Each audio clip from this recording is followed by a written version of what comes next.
सभी भक्तों को मेरा सादर प्रणाम है। तो आज हमारे बीच आज का टॉक डिलीवर करने श्रीमान हरिदास ठाकुर प्रभु, हमारे गुरु भाई, दिल्ली गुड़गांव से हैं। प्रभु जी घर से कथाकार भी है, कथा करते रहते हैं। तो आज प्रभु श्री राम के विषय में, ये आप सब इससे भी परिचित होंगे ही, पूरी दुनिया परिचित है। अभी तो 22 तारीख को क्या होने वाला है या क्या होने जा रहा है। तो गुरु महाराज भी अयोध्या के रास्ते में है, मार्ग में है। आज दोपहर अयोध्या जी जी श्री राम। ओके, हम कह रहे थे गुरु महाराज जी भी मार्ग में है, अयोध्या के रास्ते में है। प्रभु श्री राम का दर्शन स्वागत करने पहुंच रहे हैं गुरु महाराज भी। असंख्य लोगों के 700 उसके चलते एक राम जी का माहौल बना है, या जैसे कहते हैं राम कॉन्शियसनेस, या हर जगह राम राम राम हो रहा है। तो हमारे जूम मंदिर पे भी अगले कुछ दिनों तक हम हमारी जो जपा टॉक्स है वो राम टॉक्स होगी या राम कथा होगी, या प्रभु श्री राम की दिव्य लीलाओं गुणों चरित्रों का हम श्रवण और रसपान करेंगे अलग अलग भक्तों के द्वारा। तो उस श्रेणी में या उस श्रृंखला में आज हमारे बीच श्रीमान हरिदास ठाकुर प्रभु है। तो सभी भक्तों से अनुरोध है, ध्यान पूर्वक आज का टॉक सुनने तैयार हो जाए। हम प्रभु जी से अनुरोध करना चाहेंगे श्रीमान हरिदास ठाकुर प्रभु से आज का टॉक प्रारंभ करें। प्रभु जी। Hare Krishna, Padmali Prabhuji, please accept my humble obeisances.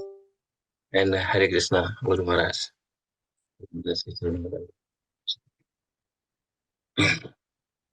बहुत बहुत धन्यवाद पद्माली प्रभु, आपको ये मुझे मौका देने के लिए।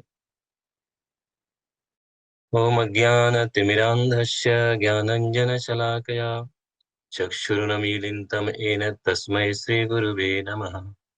श्रीचैतन्यमनोभीष्टं स्थापितं येन भूतले स्वयंरूपकदा मह्यं ददाति स्वपदान्तिकम्। वन्देऽहं श्रीगुरो श्रीयुतपदकमलं श्रीगुरुन् वैष्णवांश्च श्रीरूपं साग्रजातं सहगण रघुनाथान्वितं तं सजीवं साद्वैतं सावधूतं परिजनसहितं कृष्णचैतन्यदेवं श्रीराधा कृष्णपादान् सहगण ललिता श्रीविशाखान्तांश्च।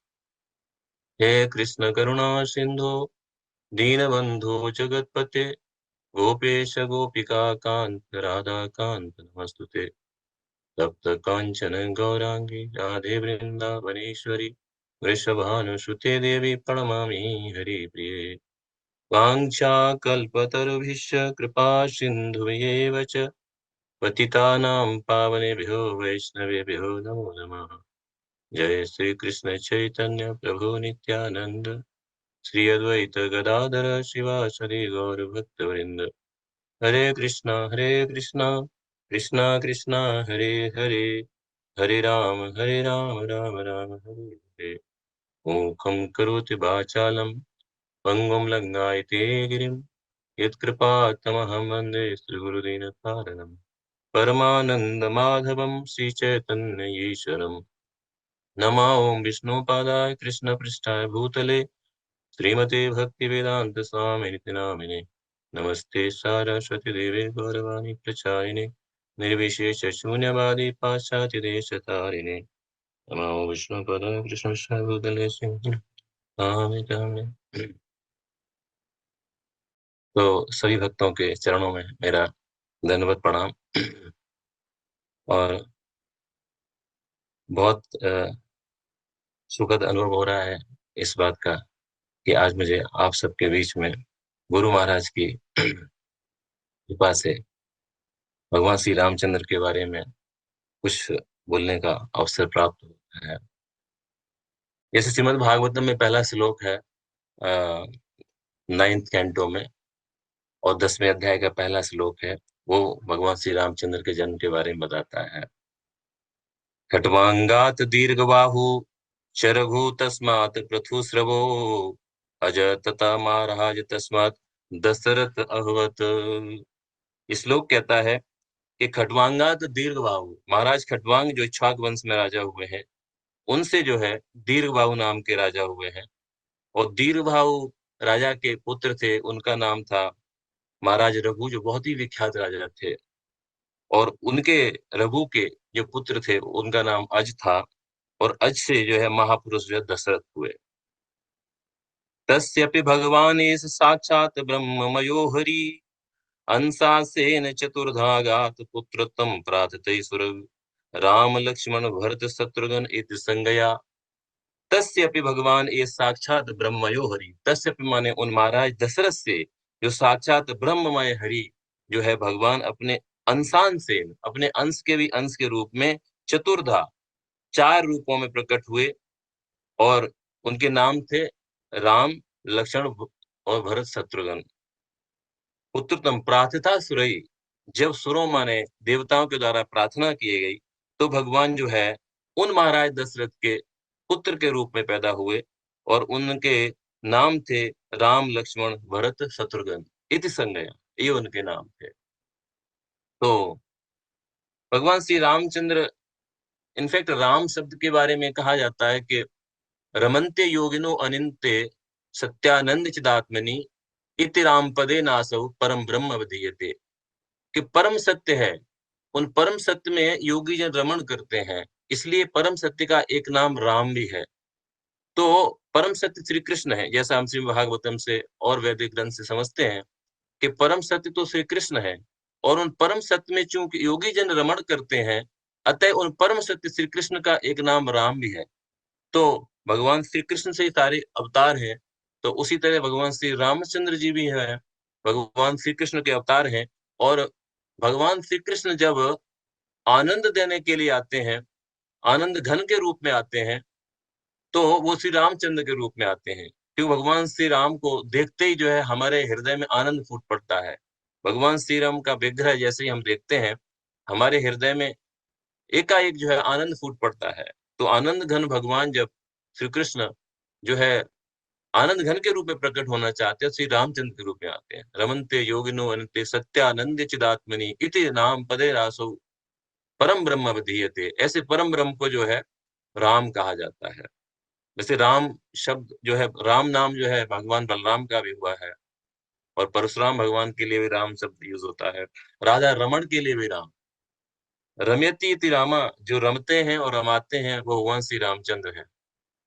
तो ऐसे भगवान श्री रामचंद्र जो है लक्ष्मण, भरत और शत्रुघ्न के साथ प्रकट हुए।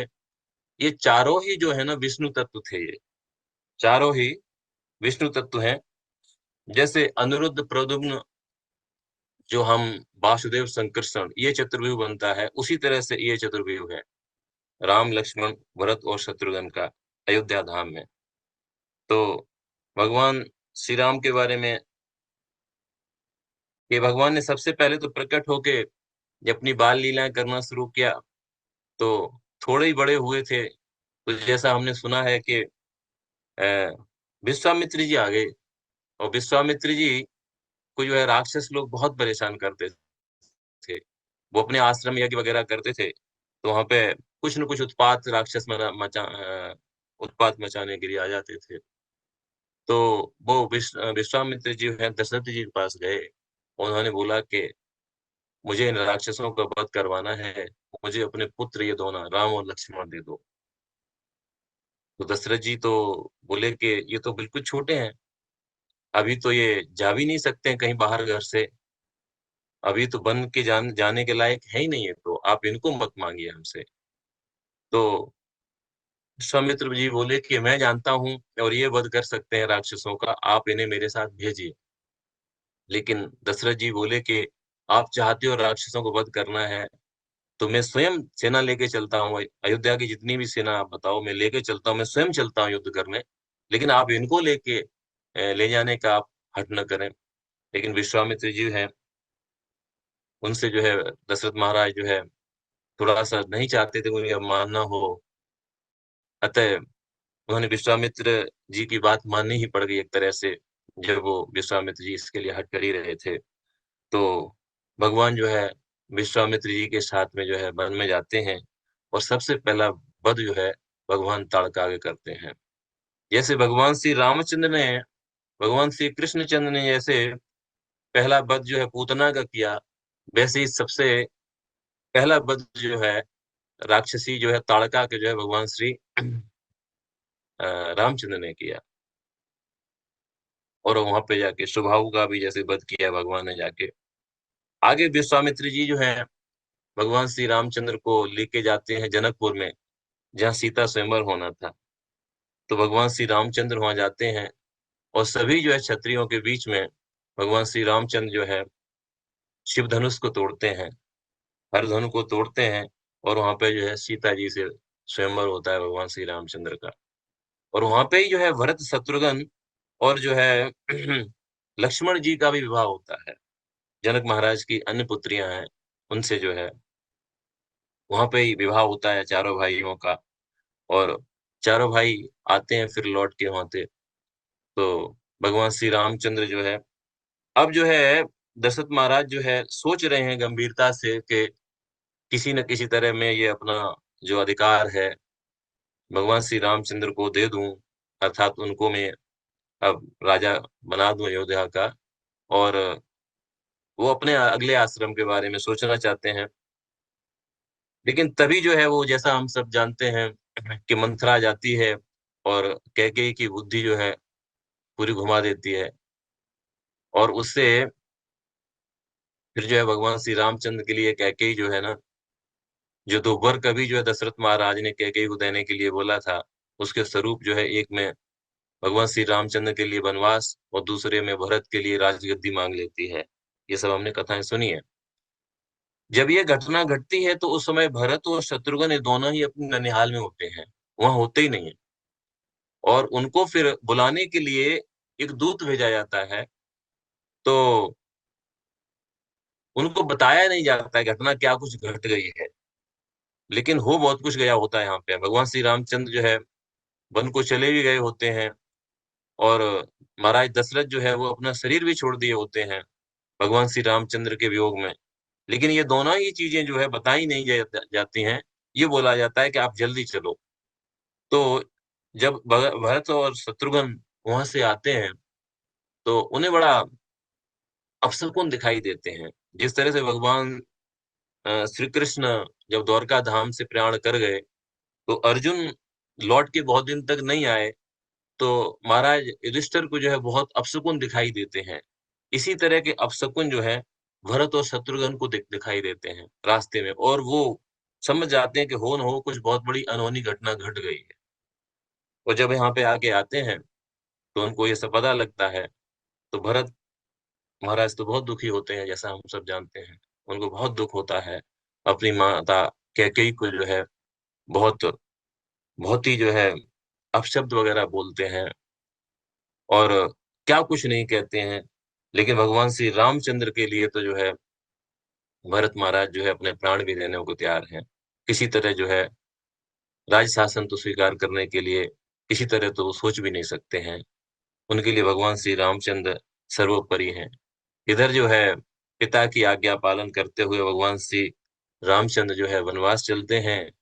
और इधर दशरथ जी जो है भगवान श्री रामचंद्र के वियोग में भगवान श्री रामचंद्र के बारे में सोचते सोचते और उन्हीं का नाम लेते लेते जो है भगवान श्री रामचंद्र का नाम लेते शरीर छोड़ते हैं और भगवान के धाम चले ही जाते हैं। जैसा श्री कृष्ण कहते हैं कि जो अंत काले च मामे व स्मरण मुक्ता कलेवरम या प्रयात से मदभावम नाथ संशया।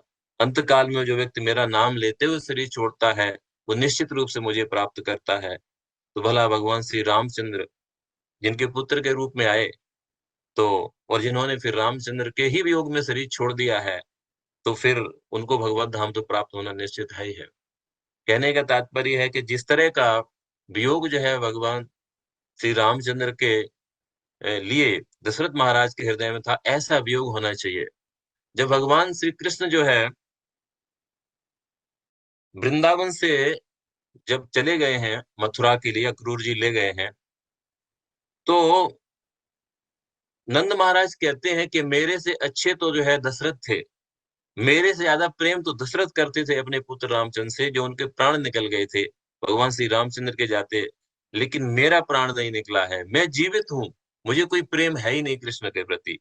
तो नंद महाराज भी जो वहां पे यही बात कहते हैं कि किस तरह से दशरथ महाराज ने भगवान श्री रामचंद्र के प्रयाण के समय, वो जब वन को गए उस समय शरीर छोड़ दिया अपना, लेकिन मेरे से प्राण भी नहीं मेरे छूटते हैं।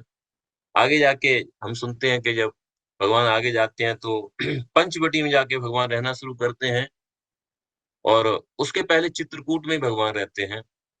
जो चित्रकूट में पर्वत है, उस पे कामदगिरी पर्वत है। अभी भी हम जाते हैं तो कामदगिरी पर्वत की परिक्रमा करते हैं, 11-12 किलोमीटर की परिक्रमा है। तो उस कामदगिरी पर्वत पर्वत पे भगवान श्री रामचंद्र करीब 11 वर्ष रहे। और कामदगिरी पर्वत के सामने ही एक बहुत बड़ा, मतलब शिलाखंड है, जहाँ लक्ष्मण जी को बताया जाता है कि लक्ष्मण जी जो है यहाँ पे खड़े रहते थे भगवान श्री रामचंद्र के लिए पहरा देते हुए। कामदगिरी पर्वत से दूर ही एक बहुत बड़ा शिलाखंड है, तो उस पे जो है लक्ष्मण जी हमेशा खड़े रहते थे, रात दिन भर सोए नहीं, और भगवान श्री रामचंद्र की सुरक्षा में, उनकी सेवा में ऐसे 24 घंटे पहरा देते रहते थे। तो जैसे ही हम चित्रकूट जाते हैं तो वहां पे जब हम वो सब स्थलियों को देखते हैं, तो हमारे मन में स्वाभाविक रूप से जो है भगवान श्री रामचंद्र के प्रति जो है एकदम से प्रेम स्फुटित होता है हृदय में। और जैसा गुरु महाराज बताते हैं, बड़ी खास बात है ये, गुरु महाराज कई बात इस बात को कहे हैं कि जब हम कोई कथा सुनते हैं तो हम उस स्थान पे और उस समय पहुंच जाते हैं। जब कोई त्रेता की कथा सुनते हैं या कथा करते हैं तो हमारा हृदय जो है त्रेता के समय पहुंच जाता है और इस स्थान पे पहुंच जाता है। इनफैक्ट हमारे पास जो है उस समय में जाने का कोई साधन नहीं है, देखा जाए तो। जहां जिस समय ये घटना घटी है उस समय में हमारे पास अदरवाइज कोई जाने का साधन नहीं होता, लेकिन भगवान की कथा जब हम किसी भी युग की, जिस युग की सुनते हैं, तो हम जो स्वाभाविक रूप से उस समय में पहुंच जाते हैं। तो त्रेता में हमारा हृदय पहुंच जाता है जब हम जो है भगवान श्री रामचंद्र की कथा सुनते हैं। द्वापर में हमारा हृदय चला जाता है जब हम जो है भगवान श्री कृष्ण की कथा सुनते हैं। तो कथा सुनने से एक तो लाभ ये है कि हम उस समय में ट्रेवल कर सकते हैं जिस समय में अदरवाइज हम नहीं ट्रेवल कर सकते, किसी से हम वहां पहुंच सकते हैं, हमारी भावनाएं उस समय के अनुरूप बन जाती हैं। उस समय का वातावरण कैसा था, उस समय जो है प्रकृति कैसी रही होगी, जन कैसे होते थे, उनके स्वभाव कैसे थे, उनके लक्षण कैसे थे, उनके व्यवहार कैसे थे, ये सब चीजें जो है हम महसूस कर सकते हैं जब कथाओं में जाते हैं। तो इस तरह से हम कथाओं के माध्यम से उस समय पे और उस स्थान पे पहुंच जाते हैं। तो जब हम जाते हैं चित्रकूट में तो स्वाभाविक रूप से हम बड़े राममय हो जाते हैं। आगे भगवान श्री रामचंद्र वहां से चलते हैं तो भगवान जो है पंचवटी पहुंचते हैं, जो नासिक में जगह है गोदावरी के तट पे। वहां भगवान अपना आश्रम बनाते हैं। जब शूर्पणखा आती है और भगवान श्री रामचंद्र से जो है प्रस्ताव रखती है कि मेरे समान कौन जो है यहाँ पे नारी है, सुंदर है, और आपके समान कौन पुरुष है, तो अच्छा रहेगा कि आप मुझे स्वीकार कर लें। तो भगवान श्री रामचंद्र बोलते हैं कि भाई मेरा तो विवाह हो गया है, देखो मेरी पत्नी तो मेरे साथ में है, लेकिन मेरे भ्राता हैं छोटे लक्ष्मण, उनसे पूछ लो। भगवान ये नहीं बताए कि उनका विवाह हो गया है, क्योंकि भगवान लक्ष्मण अकेले थे तो बोले कि आप उनसे पूछ लो जैसा भी हो। तो शूर्पणखा वहां गई तो शूर्पणखा से लक्ष्मण जी बोले कि भाई देखो हम तो भगवान श्री रामचंद्र के दास हैं और हम जो है कोई शादी विवाह तो करना नहीं चाहते हैं। बहरहाल वो यहाँ गई वहां गई, फिर रामचंद्र के पास गई, फिर वहां से भगवान ने कुछ उसको कुछ बोला तो फिर लौट के इधर आई। तो इसमें जो तीखी ताकी हो गई और उसने जो है सीता जी को झपटा मारने के लिए। तो वैसे ही भगवान श्री रामचंद्र ने इशारा किया और शूर्पणखा की जो नाक काट ली। तो जहाँ नाक गिरी वो जगह हो गई नासिक, जहाँ नासिका गिरी वही नासिक हो गई, जो पंचवटी में जो नासिक शहर बना। आप सब सुनते हैं, गुरु महाराज बताते हैं। वहां पे जो है भगवान श्री रामचंद्र ने अकेले अकेले रावण के जो है अनुयायी थे खर, दूषण और कृष्णा, 14,000 सैनिकों के साथ में भगवान श्री रामचंद्र ने अकेले अकेले वध कर दिया वहां पे। और उसके बाद जैसे हम जानते हैं कि किस तरह से फिर जो है मरीच आया मृग का रूप धारण करके, और फिर किस तरह से जो भगवान श्री रामचंद्र जो है उसके पीछे गए सीता माता के कहने पे, और किस तरह उस मरीच का भी वध हुआ, लेकिन इसी बीच में जो है रावण जो है सीता माता को हरण करके चला गया। तो ये सब कथाएं तो जो है आप सबने सुनी है, और वही सब कथाएं हैं। आगे भगवान जाते हैं, खोज करते करते जटायु से भेंट होती है, और जटायु से भेंट होती है तो फिर जटायु से खबर मिलती है कि किस तरह से रावण जो है सीता माता का अपहरण करके ले गया है यहाँ से। भगवान श्री रामचंद्र जो है जटायु का भी वहां पे जो है संस्कार त्याग करते हैं, अंतिम संस्कार करते हैं। आगे जो है सीता की खोज करते करते जो है सुग्रीव से मित्रता होती है, और हनुमान जी से जो है परम भक्त हनुमान जी से पहली बात यहाँ पे जो है भेंट होती है। इसी बीच में बलि का जो है, जो बाली होता है, उसका वध किया जाता है। भगवान फिर जो है बानरों की सेना के साथ में, इसी बीच में हनुमान जी पता लगा के लाते हैं, सीता जी की खोज करके लाते हैं, और बानरों की सेना के साथ में समुद्र पर जो है सेतु बन जो है बनता है, समुद्र पुल बनता है। और और उसी बीच में जो है फिर वह विभीषण जी आते हैं भगवान श्री रामचंद्र के आश्रय लेते आके, और किस तरह से जो है लंका पे चढ़ाई होती है, और फिर जो है पूरे रावण का जो है लंका दहन पहले कर ही चुके होते हैं, और रावण का वध इत्यादि हो जाता है, ये सब आपने सुना है।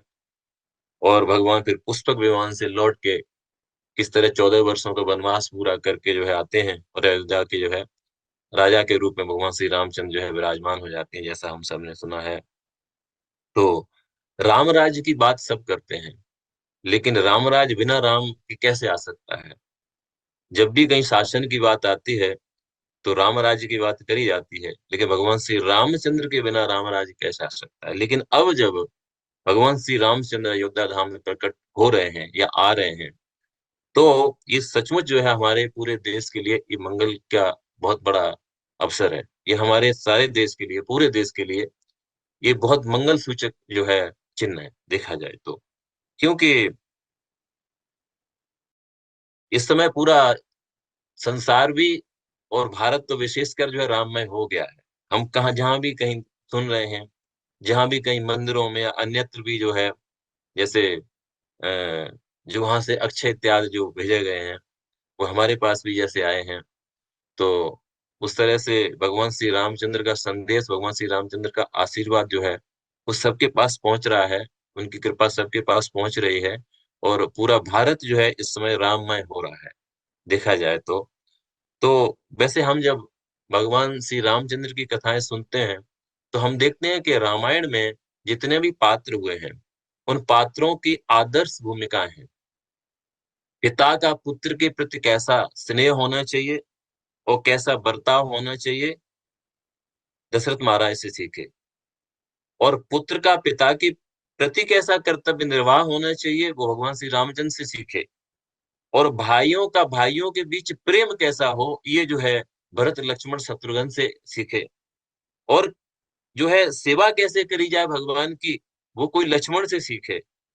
और पत्नी भी हो तो कैसे सीता मैया से सीखे कि कैसे पत्नी हो। सामान्यतः आजकल तो हम देखते हैं कि यदि बात नहीं बनती है तो थोड़े दिन में बहुत कुछ हो जाता है संबंधों में।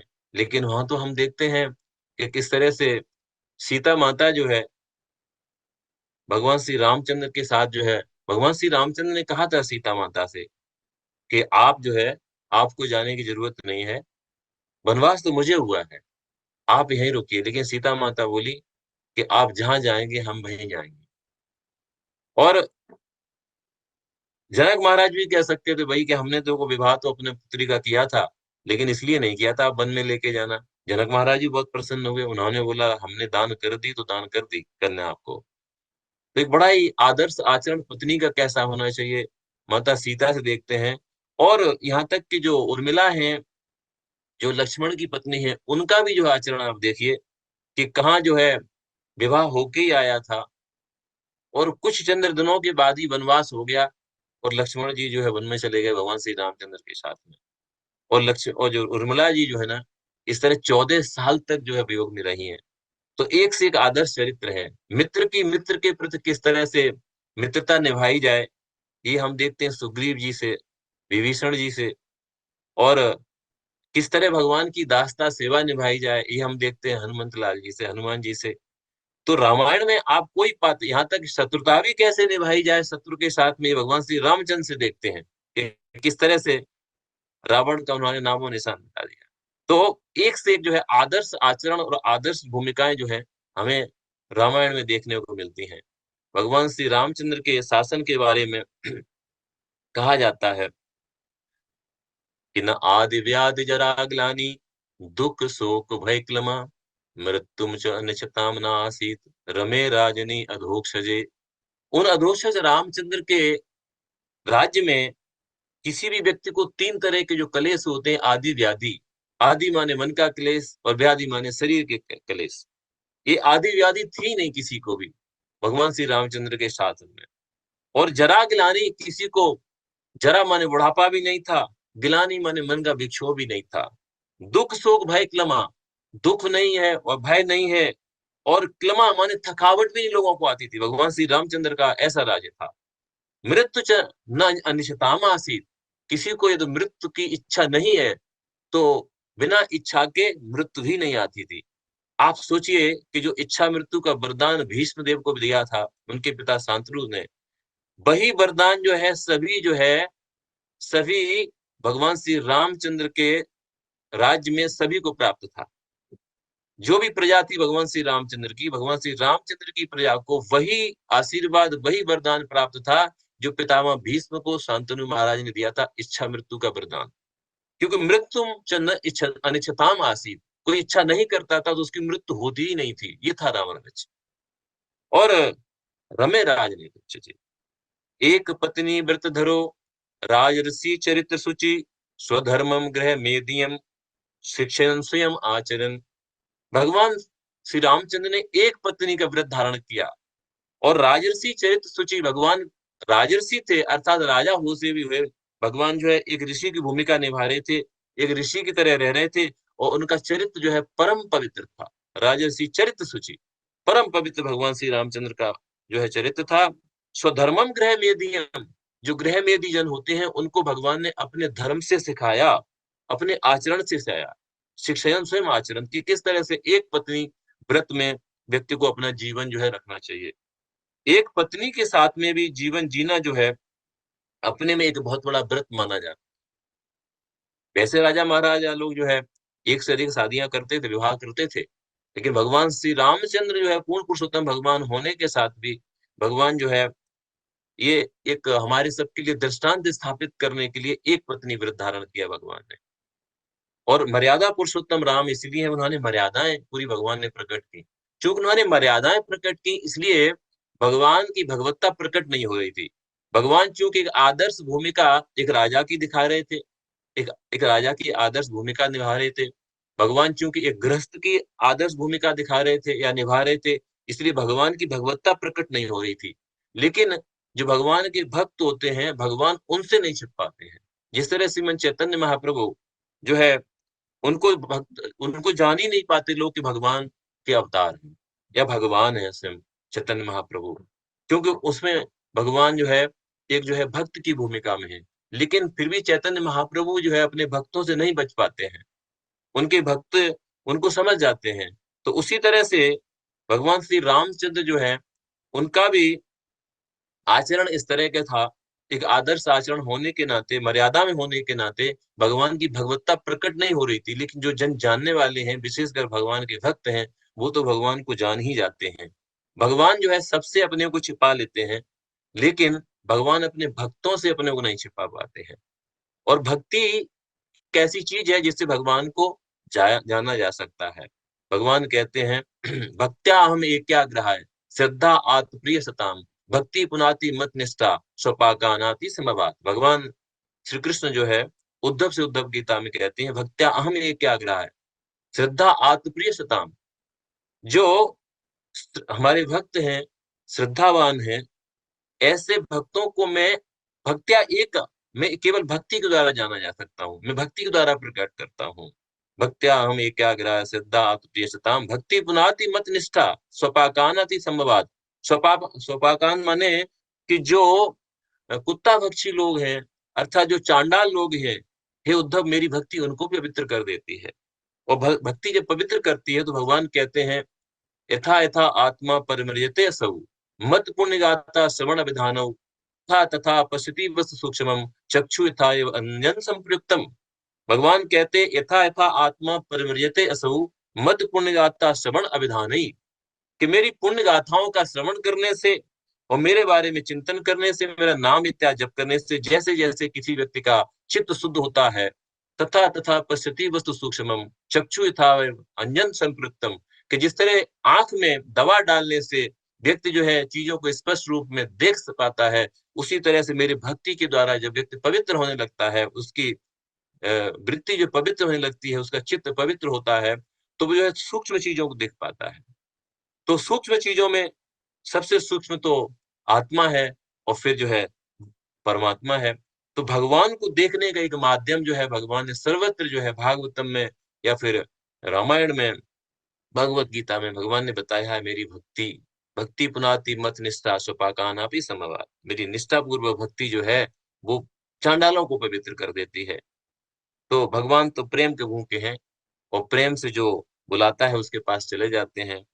तो वो सवरी थी एक भीलनी, उसके पास देखा जाए तो कुछ भी नहीं था, उसके पास कुछ भी नहीं था जिससे उसकी क्वालिफिकेशन बनती हो भगवान की भक्ति करने की, लेकिन उसके पास एकमात्र था तो प्रेम था, भगवान का प्रेम था।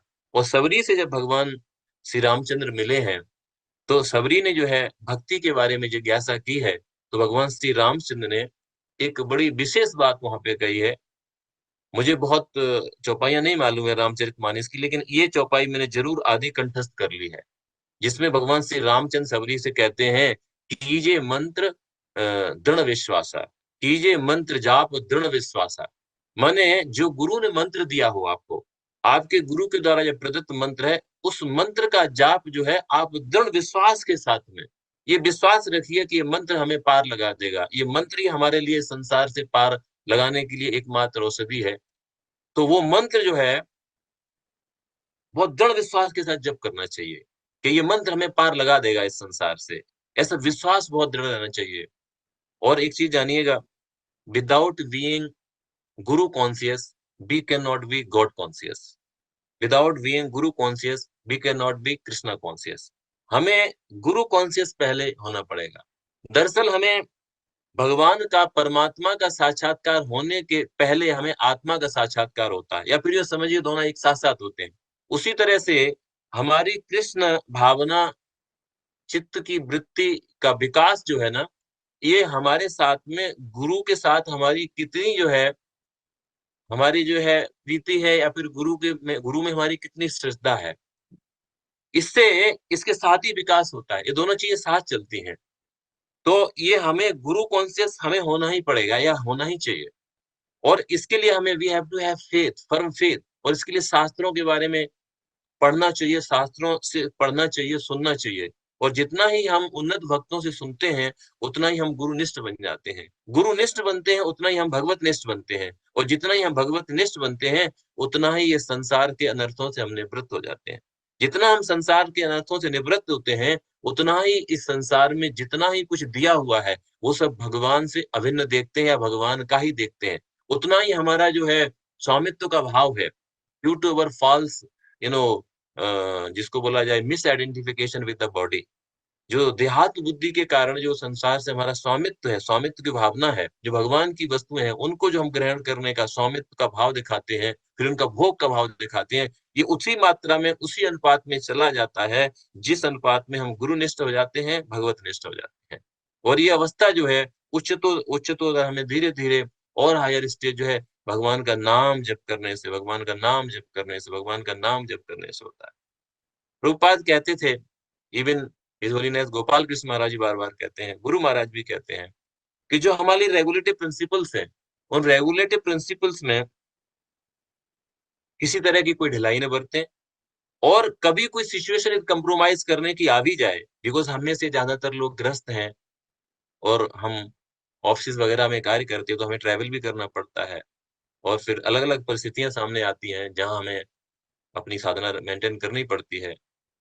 तो हमारे आचार्य जो कहते हैं, प्रभुपाद भी कहते थे कि आप किसी भी कंप्रोमाइज कर लेना, but never compromise on your chanting, never ever compromise on your chanting. And आज हमारी आज की जो जप है वो जब कल के जप से अच्छा होना चाहिए। हमारे लिए जब हम आज सुबह जप करने बैठे तो हमारे लिए ये टारगेट होना चाहिए, हमारा ये लक्ष्य होना चाहिए, हमारा ये उद्देश्य होना चाहिए कि जब मैंने जो जैसा कल किया था वैसा जब मेरा आज होना चाहिए। यदि मैं जब कल से आज बेहतर नहीं कर पाता हूँ तो हम जो है कल की स्थिति से अपनी चेतना को आज नहीं उठा पाते हैं। हमें कल की चेतना से आज अपनी चेतना उठानी है तो उसके लिए हमें कल से ज्यादा तीव्रता पूर्वक जप करना पड़ेगा। तीव्रता माने बहुत और ज्यादा अटेंटिवली हमें जप करना पड़ेगा। तो और ये उत्तरोत्तर हमें जप में सुधार लाना पड़ेगा। बिकॉज़ जैसा प्रभुपाद कहते हैं यही साधन है, यही साध्य है। हमारा परफेक्शन है कृष्ण भावनामृत में तब पूर्ण हो जाएगा जब हमारा परफेक्शन चैंटिंग में हो जाएगा। और चैंटिंग परफेक्शन का मतलब है जो हमारा अभी जो हमारा जप चलता है तो हमारा ये राउंड चल रहे होते हैं और जैसे गुरु महाराज कहते हैं हमारे मन के राउंड अलग चल रहे होते हैं। और 2 घंटे का जप करने के बाद में हमें पता लगता है कि 16 माला पूरा हो भी गई और लगा कि हम पता नहीं कहाँ-कहाँ घूम के आ गए दुनिया में। पता नहीं प्रेजेंट में भी गए, पास्ट में भी गए, फ्यूचर में भी गए, इस लोक में भी गए, उस लोक में भी गए, देश में गए, विदेश में गए, हम पता नहीं कहाँ-कहाँ घूम के आते हैं। तो ये मन का विचरण जो है, जब बंद हो जाए, तब आप जान लीजिए कि हमारा जप परफेक्शन की तरफ है। मंत्र मध्यो स्थितो मंत्रा, मंत्र मध्यो स्थितो मना, मना मध्ये स्थितो मंत्रा, मंत्र मध्यो स्थितो मना, मना मंत्र समायुक्तम एतत् ही जप लक्षणम। ये गुरु महाराज ने एक बार श्लोक बोला था, तो मैंने कंठस्थ किया कि मन के बीच में मंत्र स्थित हो जाए और मंत्र के बीच में मन स्थित हो जाए, मना मंत्र समायुक्तम, और मन और मंत्र समायुक्त हो जाए, माने हम जान ही न पाए कि मंत्र और मन में क्या भेद है, अर्थात मन दूसरा कुछ सोच ही न पाए, तब ये जप का लक्षण है। माने this is the symptom of the perfect chanting. Prabhupada भी तो कहते थे कि जब आप चैंटिंग परफेक्टली कर रहे हैं तो आप कुछ और सोच नहीं सकते हैं। If you are actually hearing attentively, यदि हम बहुत ध्यान से सुन रहे होते हैं तो हम पाते हैं कि हमारा मन कहीं और जा नहीं पाता, हम कुछ और सोच नहीं पाते हैं। यदि हम कुछ सोच पाते हैं तो इसका मतलब है हमारा जो उस समय जो श्रवण है वो परफेक्ट नहीं है। तो श्रवण जो है मंत्र का परफेक्ट हो, इसके बारे में ही जैसे कुछ टिप्स देते हैं कि हम जब जप करने बैठते हैं तो उस समय हम केवल ये सोच लें कि ये 3 महामंत्र मैं जो है पूरा अटेंटिवली करूँगा। बिकॉज़ हमने देखा है जब हम ये सोचते हैं कि 16 माला जपी है तो उसी तरह से कि जैसे अभी जल्दी क्या करनी है, जीना है बरसों, तो उसी तरह से हम सोचते हैं कि अभी क्या अटेंटिवली जप करना है, अभी तो 16 माला पड़ी है, कर लेंगे जब अटेंटिव हो जाएगा। या कभी-कभी हम सोचते हैं कोई बात नहीं, अभी तो हमारे पास में जीवन पड़ा हुआ पूरा, हम कर लेंगे अटेंटिवली चैंटिंग, अभी आ जाएगा। लेकिन एक चीज़ जान लीजिए कि यही सोचते-सोचते हमारे 20-25 साल निकल जाते हैं। तो इसके लिए एक ट्रिक बताते हैं, जो सेमिनार्स वगैरह हम सुनते हैं जपा के ऊपर, कि हम ये सुन लें, हम ये मान लें कि ये 3 महामंत्र मैं जो है अटेंटिवली चैंट करूँगा।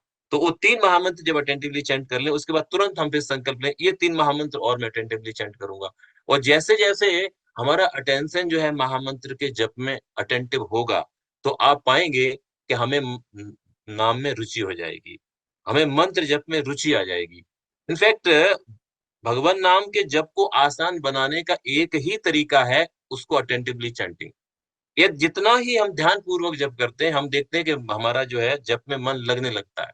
लेकिन जितना ही हम जो है बिना ध्यान दिए, बिना ठीक से सुने नाम जप करते हैं, हम देखते हैं हमारा मन उतना ही भटकता है, उतना ही जप में मन नहीं लगता है, उतना ही जप में अरुचि हो जाती है।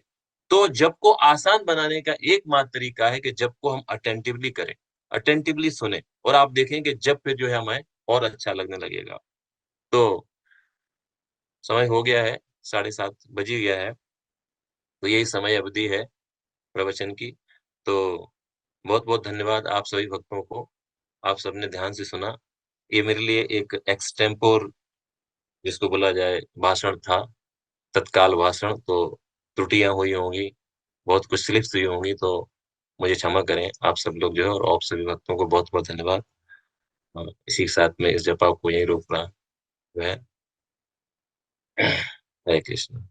श्री बहुत बहुत धन्यवाद प्रभु जी आज के इस टॉक के लिए, प्रभु श्री राम की दिव्य चरित्रों का गुणगान करने के लिए।